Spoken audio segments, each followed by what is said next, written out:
I don't think you can never have too many conversations. I have 37,000 points of conversation with people. I think that's awesome. I love talking to people.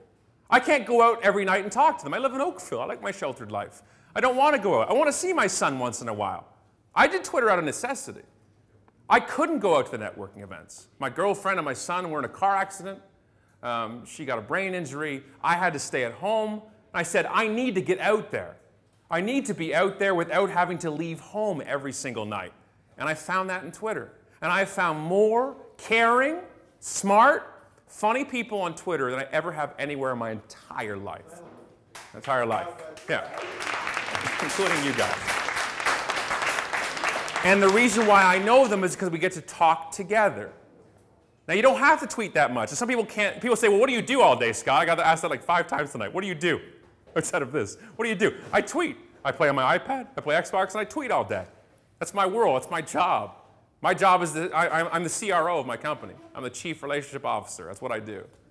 I have people work for me, and they do the grunt work, and I go out and talk to people. I believe that business is built on relationships, so I make building them my business. End of story. People do business with people they know, they like, and they trust. Yes? Yeah. Know, like, trust. What are you or your company doing right now to increase those 3 things? Yeah. Being here, going to events, sure. Cold calling doesn't do that. Sending out a brochure doesn't fill those 3 hoppers. But we do it because it works. You spend 10 grand on a direct mail campaign and make 10 grand and $1 back, you got an ROI. Well played. I can go out right, I could punch every one of you in the face right now. One of you is going to buy from me just to stop me from punching you in the face. Well, it worked. That's not the point. Building relationship creates lifelong value with somebody, not one-off, not buy or goodbye, which is the old way of doing it. Know, like, trust. Your job to be getting to know people because that's who you give business to. That's who you hire. And that's for you guys right here, not just for your companies, but for the future. You're not going to be where you are right now down the road. And having those relationships to help those things. I've planned the entire book tour, the Unbooked Tour in the fall. 12 cities, all bringing me down. They're paying for it. They're pre-ordering books all because of a tweet. They booked it. They did it. Because I built relationships with them. And that's the point. Your job is to build relationships. Inside, outside, and upside down from business. What's the stupid stuff, Scott? They're not talking about anything. Life is full of stupid stuff. I've connected with more people. I've connected with more people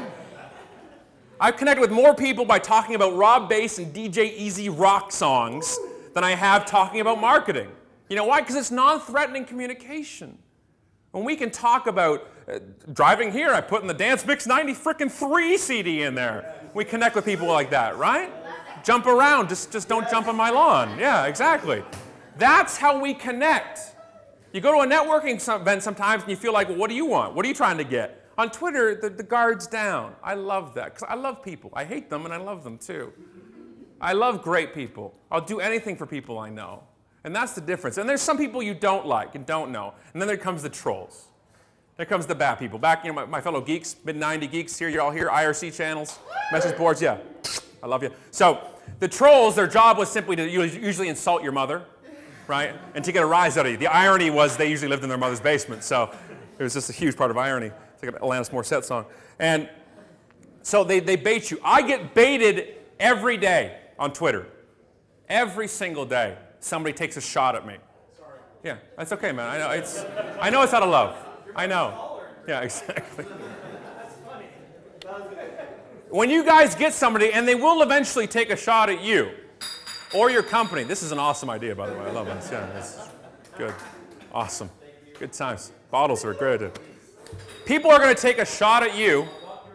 It's like the World Cup early, except for drunk people, which I guess is what World Cup is. People will take a shot at you, and you have to choose something, especially if you're on behalf of your company. You don't have to reply to people. If somebody with 7 followers tweets something at me, like I'm a douchebag, which may not be totally wrong, nobody sees it until I reply back. And then I open up my world to them. You don't have to reply to every single person. There'll always be somebody. I wrote one night, 2 weeks, I signed off, and I said, Good night, citizens of Awesome Town. Make sure to get some rest so you can haul ass tomorrow. I like saying something nice at the end of the night, a little motivational. Everybody replied, thanks, dude, awesome, thanks. One guy said, I don't think it's necessary to haul ass. I think doing some diligent work is okay.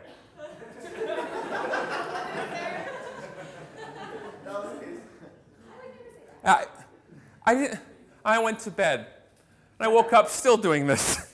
What the hell's wrong with you people? There'll always be somebody. I've had people write multiple step day blog posts about how much they hate me. It's okay. If I'm not pissing somebody off every day, I'm not doing something right. My job is to polarize based on emotion, based on what I believe in. It's okay to piss people off as long as it's transparent and authentic. Your job is to do that. I'm okay with that. Some people don't like me, and I'll sleep. I'm okay. Don't take the bait. Just remember they're the troll in the basement. I had somebody call me a self-prophetic ass. I had to look it up. I was more offended that I had to look it up than what he was calling me. And it wasn't wrong. It was actually right, partially. But you know what I did? I blocked him. And then I walked away. It's all right. Don't take the bait. Any other thoughts, questions? Give it to me. Yeah. Just out of curiosity, I know there's a lot of productivity instructors, gurus that teach processes around email. Yeah. When to check them. Yeah. Have you discovered anything like that for tweets? Because I know they can be really Overwhelming. overwhelming. Yeah, the problem is Twitter is the biggest time suck I've ever found in my life. You go on to Twitter, and that study came out last week. Social media makes your employees more productive. Yeah, no.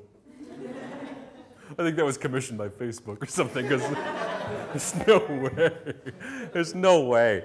And it's true. You have to limit it. The best way I get work done is on my iPad. Not to be a jerk because I have one, but you know why? You know why it is? I can't multitask. Seriously. No, think about it for a second. One of the biggest faults of the iPad, you can't multitask. I'm like, yeah. Oh, I actually can focus. Weird.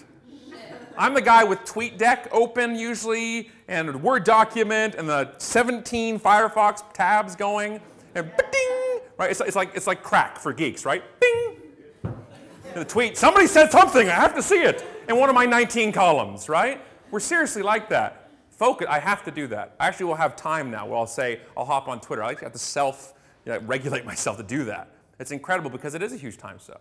You can spend all day, I do. I spend all day, every day on Twitter. I actually have done the laptop TweetDeck open, live, and then out of habit, grab my BlackBerry and check Twitter on my BlackBerry.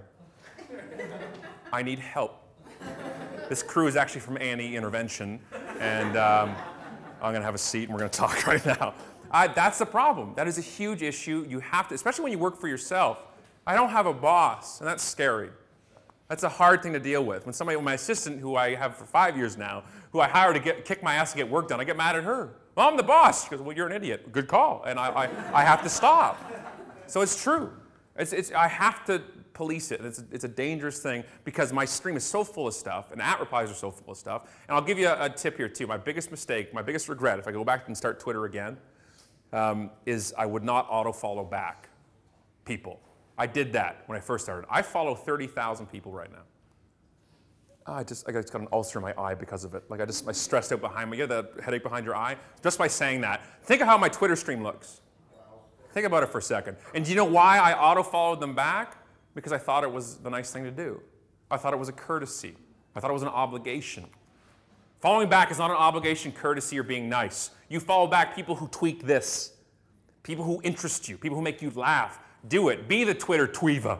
Be the diva on there. Only follow 100 people. Do it. Don't care what other people say about it. Your job is when you log on to Twitter, your mind gets tweaked. And you jump into good conversations. I don't even look at my all stream. There's your secret for you. I don't even have my all follow column in TweetDeck anymore. It's gone. I deleted it. I have custom lists now. I have an awesome sauce list. Thank you for including me on your list. You're welcome, dude. Now I just feel better. Yeah, now you're off. Just remove you right now. But that's all I use it now. So I have custom lists. I have my GTA awesome sauce list, and I have my totally awesome one. And I have some private lists that I'm not going to tell you about. So I have all these things, and I can't use it. So if you can go back, be very diligent about who you follow. Make it interesting. You don't want it overwhelming. You don't want to make it a chore. As soon as social media becomes a chore, you've lost the point.